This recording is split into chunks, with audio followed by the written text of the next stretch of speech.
ईज़ो में पेमेंट यानी money in कैसे जोड़े। जैसे ही आप ईज़ो में बिल बनाना स्टार्ट करते हैं तो सेकंड क्वेश्चन आपके दिमाग में यही आता है कि मैंने बिल तो बना दिया, अब उसका जो पैसा आने वाला है उसको मैं ईज़ो में कैसे जोड़ूंगा। तो इस वीडियो में हम लोग वही देखेंगे। तो सबसे पहला केस ये होता है कि जब आप बिल बना रहे हैं तभी अगर आपको पैसा अगर कस्टमर दे रहा है काउंटर सेल में ही, तो किस तरीके से जोड़ना है। तो आप क्या करेंगे, सबसे पहले बिल बनाएंगे।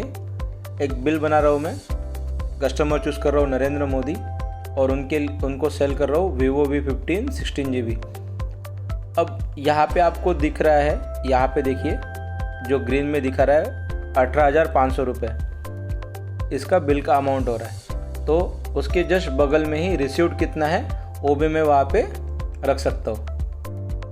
तो यहाँ पे मैं क्लिक करूँगा और मान के चलते हैं कि 18,500 में से पूरा अगर अमाउंट दिया है तो 18,500 लिख दीजिए। अगर पार्शियल पेमेंट अगर वहाँ पे हो रहा है, जैसे मान के चलते हैं कि 15,000 रुपये का ही पेमेंट दे रहे हैं, 3,500 रुपये बाकी रहने वाले, तो मैं 15,000 रुपये का पेमेंट यहाँ पे मैंने सेव कर दिया। जैसे ही मैंने यहाँ पे पेमेंट सेव कर दिया,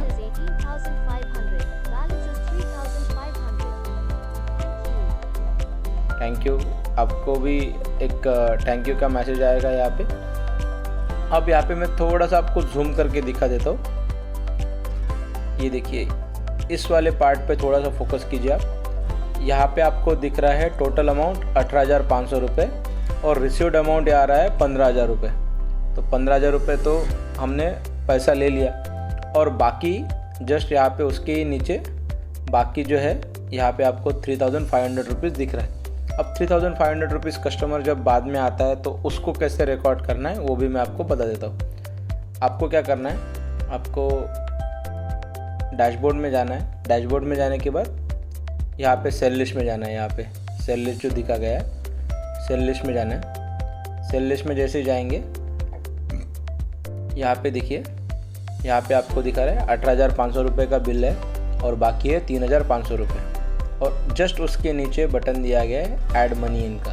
तो जैसे ही पैसा आता है उस पर्टिकुलर बिल के लिए आपको क्या करना है, ऐड मनी इन पे क्लिक करना है। आपको यहाँ पे देखिए कस्टमर का नाम पहले से ही आ गया है। मोड ऑफ ट्रांजैक्शन आपको पूछ रहा है, बैंक से आ रहा है, कैश से आ रहा है या चेक से आ रहा है। तो मान के चलते कि वो कैश से ही दे रहे हैं, आपको कैश में डालेंगे। अगर आपको नोट अगर ऐड करनी है उस पर्टिकुलर इसके लिए तो यहाँ पे देखिए ये नोट ऑलरेडी ऐड हो रही है। दिस इज़ फॉर बिल 003, उसका नोट ऑलरेडी ऐड हो रहा है। अगर आपको एक्स्ट्रा कुछ ऐड करना है तो आप यहाँ पे ऐड कर सकते हैं। मैं सेव जैसे ही कर दूंगा मेरा मनी इन बन गया है।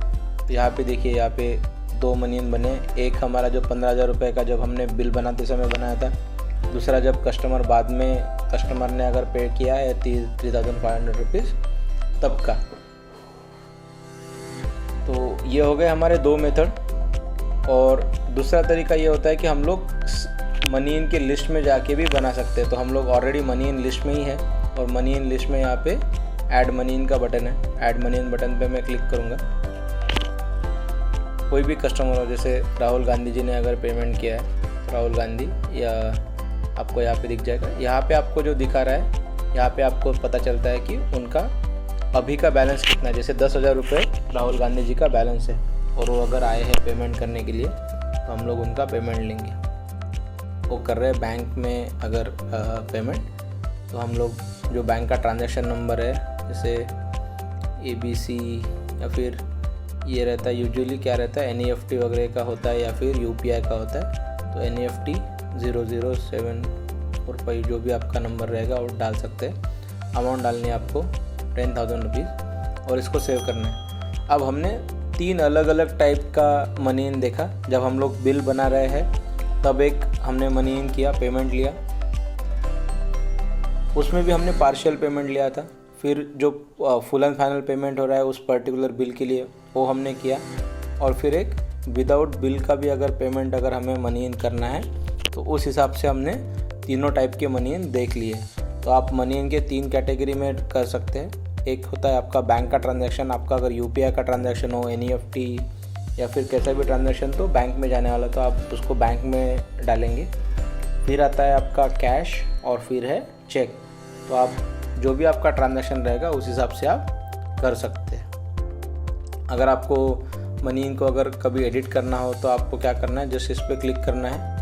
क्लिक करने के बाद ऊपर 3 डॉट्स दिए गए हैं, वहाँ पे आप डिलीट कर सकते हैं। ये देखिए यहाँ पे डिलीट का बटन है। और अगर आपको एडिट करना है तो एडिट करने के लिए आपको क्या करना है, जो यहाँ पे जो पेंसिल का बटन दिया गया है, पेंसिल के बटन पे क्लिक कीजिए और आप मनी को एडिट भी कर सकते हैं। तो आशा करता हूँ हमने जो ये वीडियो बनाया है, आपके जितने भी डाउट्स थे वो सारे के सारे क्लियर हो गए। आपको कुछ भी अगर डाउट रहता है तो आप हमारे कस्टमर केयर के साथ जुड़ सकते हैं और वो भी आपके डाउट्स क्लियर कर देंगे। Thank you. तरक्की आपके साथ। जय हिंद, जय भारत।